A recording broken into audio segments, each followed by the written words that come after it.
Hey there, Josh here, and welcome to a short hobbyist novitiate video. This time we're doing Painting Imperialis, where we paint up a Legimp model in the colours of one of the 18 legions or their solar counterparts.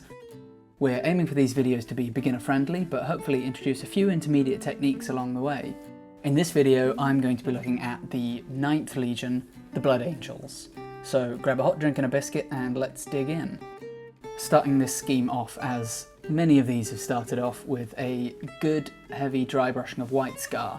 This is over the Chaos Black primer and will give us a really nice initial gradient to work with as we go forward. I'm not being particularly careful anywhere, as you can see here. I'm just making sure there's a good coat of white on everything, leaving some nice depth in the recesses and shadows, building up a little bit of bright tone along the tops of surfaces as well, so that we get that nice sort of real light look. After that I'm coming in with Flesh Tearers Red, the contrast paint, and I'm putting this over basically everything, the entire hull of the Rhino, just making sure that there's a nice even coat. It's not too thick, but it's not too thin either, so we're getting good coverage. This might be a slightly darker red than you're used to for the Blood Angels, but we are going to come back in afterwards and work on that. This is more or less just giving us our shadows and our base.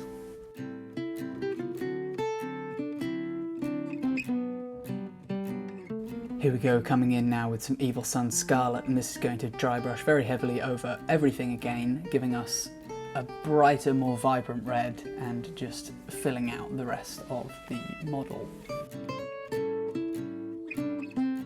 Again, I'm not being all too careful here. I only really want to leave the dark Flesh Tearers Red in the depths and the recesses where the shadows might be. The whole model I want to be nice and vibrant.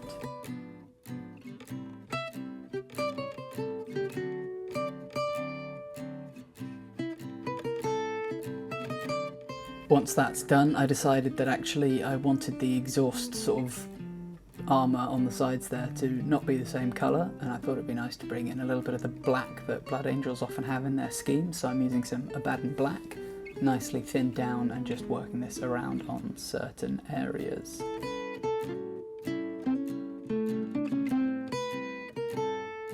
Once this has gone on the exhaust armour, I'm going to then also put it on the tracks and the ram on the front, so that everything is a nice consistent black rather than the messy colours that we've ended up with after all of our dry brushing.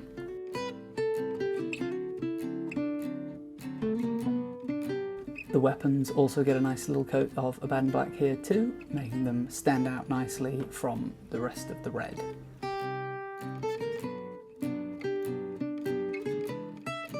I decided I hadn't gone far enough with the black accent, so I thought I'd paint just a couple of the panels on the front in black too. I think if I were doing this again, I might actually pick out those recessed panels you can see just below where I'm painting and do that on the front and the back. I think that would look really nice.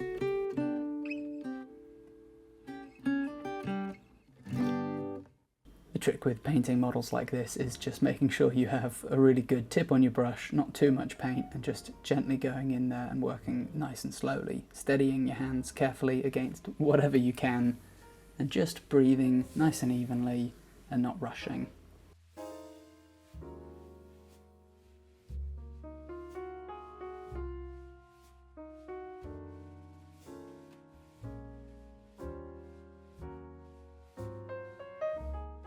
Now we're coming in and just blocking in some of the metallics with Gehenna's gold. It's a nice sort of rich gold colour, which I think stands out nicely.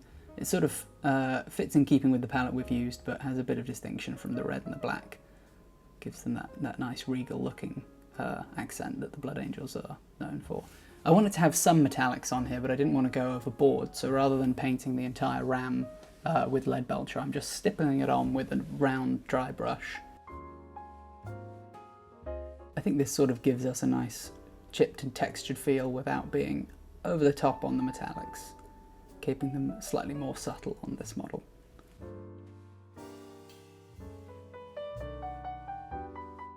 And this, yeah, goes across the tracks, the ram, and also a little bit on the weapons on top here too.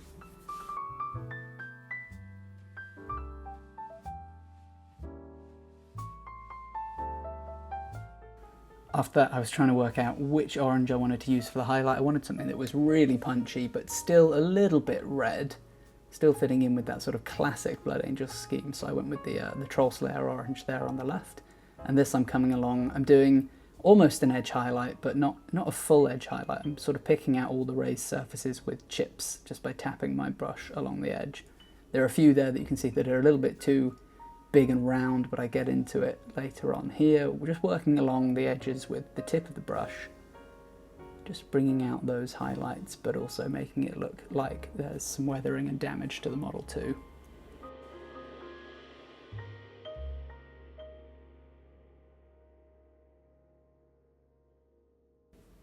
This is another step where going slowly and making sure you have really good brush control is everything. I think the biggest key here is if you have a small brush, it can easily clog up if you put too much paint on it, so really make sure that your paint is thin and there's not too much on the brush at one time, or you're just going to end up with globs everywhere and they'll be really noticeable. It's sort of a less is more subtlety on a model this size. Just that little bit of orange goes a very long way.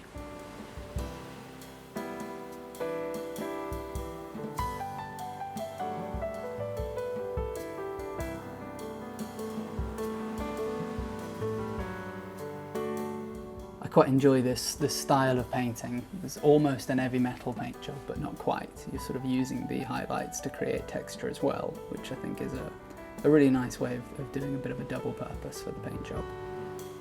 Sort of similar to the way I painted the Space Wolves.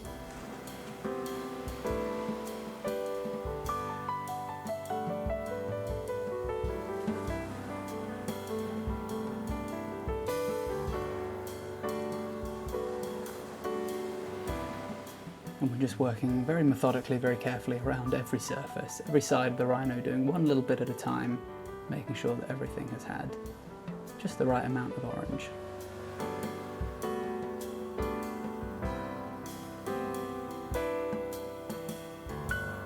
Turning the model is a lot easier than readjusting the way that you're sitting, and we'll let you just make sure that you keep that brush control as you try and reach into those difficult to get to places.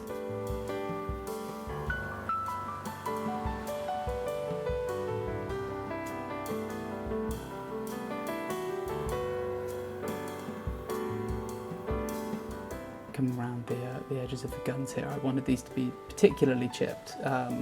Anything that I think is going to be opened and shut lots, so the hatches, the doors, they all get an extra focused layer of chipping because they would be, you know, in use all the time.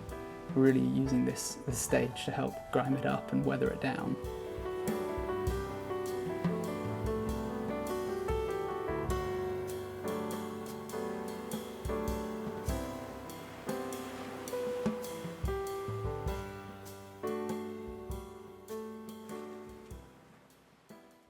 After that I'm doing the same thing to these black panels with just a little bit of Mechanicus Standard Grey, coming in, finding those edges.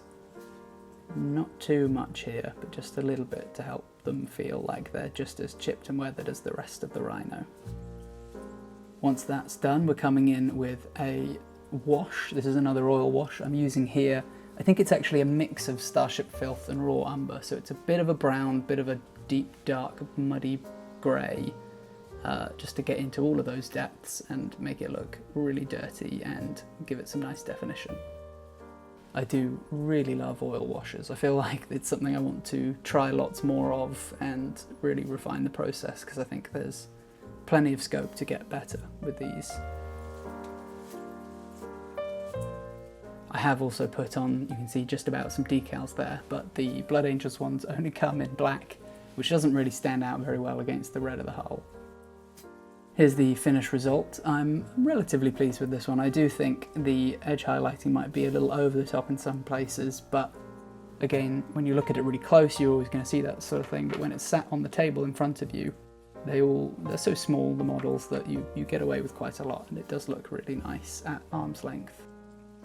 I'm pleased with this one. I do, as with many of them, wish I'd gone through and picked out those viewports on the front with some different colour just to help them stand out. I think that's well worth doing and doesn't take all that long. Yeah, well, that's all for this one. I will see you next time.